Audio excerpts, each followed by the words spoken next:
Hi ladies. So I just wanted to do another quick demo really quickly on how to use your Oops remover. I've also had a lot of questions what the difference is between the pearl gloss and the glossy gloss. And so I wanted to show you, this is actually the glossy gloss. I have Aussie Rose color on right now. This has been on since 8 o'clock this morning, so about 12 and a half hours. So obviously looks really good, never reapplied. Versus the pearl gloss. So I'm not sure if you can tell much of a difference here, but the pearl gloss tends to not make it quite as shiny. It has almost like little sparkles in it, versus this one is more of that glossy finish. It makes it almost more of like a reflective finish as well. So I wanted to just do a quick demonstration. I've had a lot of questions about how to use your Oops remover at the end of the day. You can see mine's a little bit pink tinted because I had on blue red yesterday, or a couple days ago I think it was, and used that to take it off, and I put too many layers on before I wiped it off, so sometimes it can kind of make your Oops remover tint a little bit. That's totally normal, still works good. So I'm going to wipe this gloss off really quick. This is just a wet cloth just to kind of get it back down.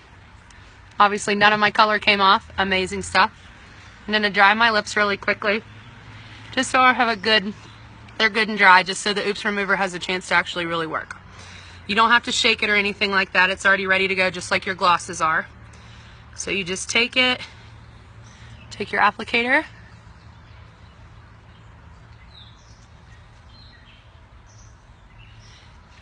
wherever you put your lipstick on.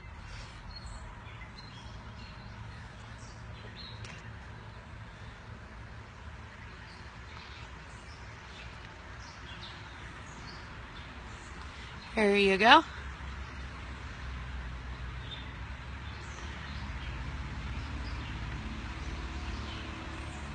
And for those that didn't dye the Oops remover, sorry, I'm not trying to touch my lips together, witch hazel works really well. You can dye in this form, or you can also get it in like a liquid form and just use little cotton with it, or a paper towel, whatever you got handy, and that also helps to get this off, and it also helps to speed up that exfoliation process for the people who just started. Excuse me. So that'll help to kind of speed that up and get you back to that good base coat as well. So you just want to leave this on for about 30 seconds or so, not too long, and then it just helps to penetrate that color so that you can easily take it off. So I'm just going to give it just a few more seconds to come off, or to work rather. Okay, and then on just my warm cloth. See, comes right off. Look at that. And you can see it does get a little bit on the cloth, so I try to use one that's not your favorite.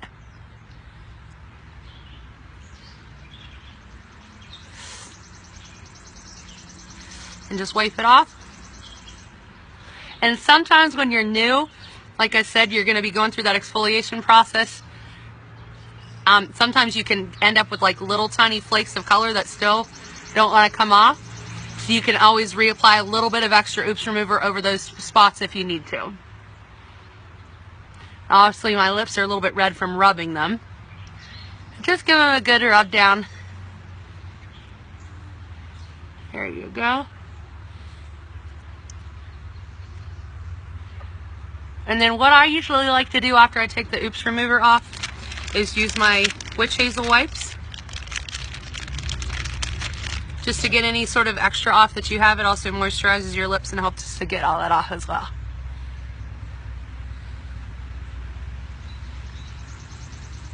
As you can see, the Oops remover did a pretty darn good job of getting all the color off. And this just helps to get them nice and clean for you. And then I just dry them off with a dry paper towel. And then I'm going to put my glossy gloss on, which is just a high moisturizing gloss. Like I said, you don't have to shake it, you don't have to go any certain way. You just put it on however you'd like.